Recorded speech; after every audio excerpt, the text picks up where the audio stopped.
हे विद्वानों, जब भगवान श्री राम की बानरी सेना ऋषमुख पर्वत से चलती है, हनुमान जी के कंधे पर भगवान राम और अंगद के कंधे पर लक्ष्मण जी बैठ करके यात्रा कर रहे हैं पूरी सेना की रक्षा करते हुए, तो पहले सह्याद्री चढ़ते हैं।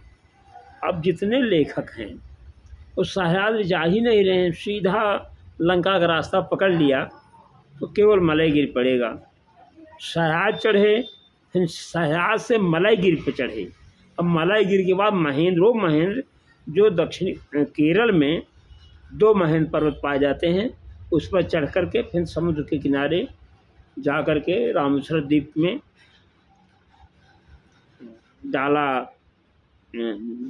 पड़ाव डाला।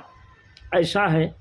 एक स्थान पर और इशारा है कि भगवान श्री राम पहले सह्याद्री चढ़े, इसके बाद मलयगिरी के सह्याद्री पर चलते हुए मलयगिरी को देखते हुए महेंद्र पहुंच गए।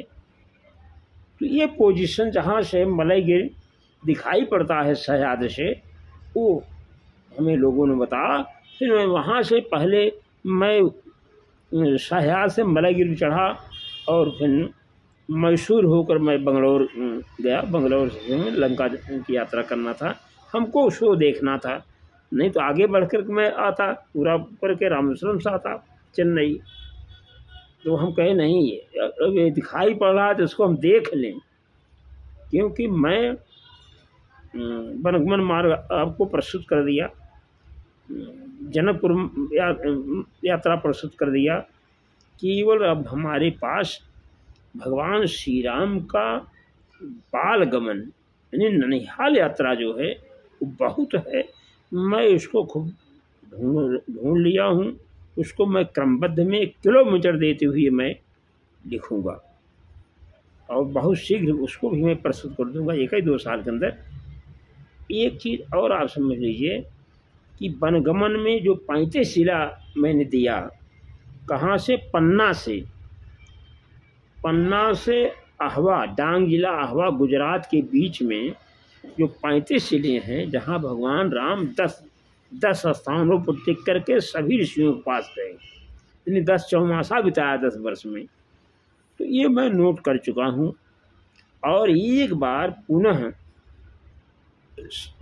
नदियों का उद्गम, नदियों का संगम, ऋषियों की तपस्थली, कुंड, प्रपात देखकर सब नोट करूँगा दूरी सहित, और वहाँ पता लगाऊँ कौन कौन ऋषि कहाँ थे। तो मैं एक इशारा आपके सम्मुख प्रस्तुत कर दूँगा, आने वाली पीढ़ी के लिए वो काम करेगा, क्योंकि शोधकर्ता भी बहुत होंगे। क्योंकि वाल्मीकि रामायण अगर आप काट दे रहे हैं, जैसे हमारे कुछ विद्वानों ने एकदम वाल्मीकि खत्म कर दिया, लिख करके प्रस्तुत कर दिया, तो वो उतना भ्रम पैदा करेगा, उनका लेख अब क्या कहें। लेकिन फिर भी मेरा भी लेख आप पढ़िए, लेकिन लेख पढ़ करके 10 किताब जुटा कर पढ़ करके आप पुस्तक न लिखें। आप लेख पढ़िए, देखिए, हर विद्वानों का स्थान आप देखिए, सब नोट करिए, इनके अनुसार है, इनके अनुसार है, नोट करिए। फिर जब आप वाल्मीकि पढ़ेंगे तो आपको हो सकता है मेरी लिखित पुस्तक से अच्छा आपको संकेत मिले। अब हो सकता है कि आप प्रमाणित मान लें, लेकिन ये जरूरी नहीं कि आप हमारे लेख को प्रमाणित मानें। लेकिन लेख पढ़ करके फिर वाल्मीकि रामायण पढ़िए। मैं इशारा देता गया हूँ, मैं श्लोक का इशारा देता गया हूँ, इसलिए आपको थोड़ा आसान लगेगा। जय श्री राम, जय श्री कृष्ण।